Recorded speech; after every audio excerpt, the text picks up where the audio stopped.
Here with us now, former acting ICE director under both Presidents Obama and Bush, John Torres. Mr. Torres, welcome. We're really excited to have you today. Thank you for joining us. Good to be here. Thanks for having me. Of course. Officials say the suspect in the Dallas shooting intended to terrorize ICE agents specifically. You have 25 years of experience as a special agent. I was looking at your notes. You said you were stunned but not surprised. Why is that? And why do you think ICE agents are facing such dramatic threats now? Yeah, I can tell you when I first heard the news, I was very stunned to think that someone would go up on a rooftop and actually fire a rifle at ICE agents.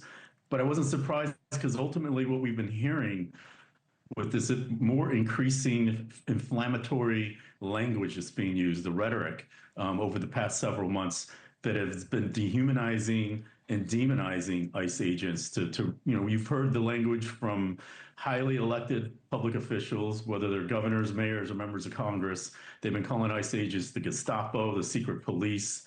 They've been using the type of language that to a deranged person, when they hear that, they think they'll be justified in shooting an ICE agent because they're being compared to Nazis. When it comes to that 1,000% number, that increase in attacks, what's interesting to me, and this is one of the reasons I was so excited to talk to you, you led the agency under the Obama administration when immigration sentiment was largely negative. He was famously called the deporter-in-chief.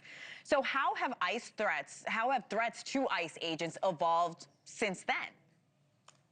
Yeah, they've actually become, as you see the numbers increasing to over 1,000% now, what I'm seeing is that it's almost acceptable now in certain circles to attack an ICE agent.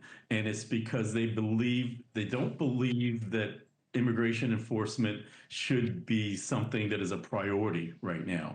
And for one reason or another, instead of just protesting, they're actually throwing rocks, they're throwing bricks at their cars, they're lighting detention centers on fire, they're attacking ICE facilities. And now to see it actually increase where they're shooting at ICE agents, it's just incredible, in my opinion. And so to see that, it is amazing to go from having civil debates or peaceful protests to where we are now. Yeah, I'm with you, and I have no doubt most Americans are. What are the parallels you are seeing compared to your time working for ICE? Well, I can tell you, I've seen it in working for many administrations where sometimes we're at a point of lax enforcement versus very aggressive enforcement. And during the times of aggressive enforcement, I can think in the 2000s when the agency was really focused on large employer raids, that was not very popular. And at that point is when you're arresting people that at the macro level, many people say that's great. Go out and arrest the criminals, go arrest the gang members, the sexual predators. But at the micro level, when it comes down to someone actually knows a person who doesn't have a criminal history and they get caught up in an employment warrant, for example, and they're saying they're just hard workers and they're doing jobs that other people don't want to do, then ICE becomes very unpopular. And the difference here is when you look at DEA or ATF, for example, they focus on drugs or they focus on illegal firearms. Well, when it comes to the immigration enforcement part of ICE, they actually have to focus on people that are here illegally, and those people become the evidence because you have to demonstrate that someone is not here illegally. You mentioned the 2000s. I want to go back to 9/11. That's when President Bush created the Department of Homeland Security. It was in 2003, establishing ICE, Immigrations and Customs Enforcement. How different was the perception of the agency at that time compared to now, 20 years later? Yeah, especially right after 9/11, and I had worked in the bin Laden unit at FBI headquarters prior to 9/11. So I saw firsthand what 19 foreign nationals can do with all that destruction on 9/11 when they came into the country and flew those planes into the buildings.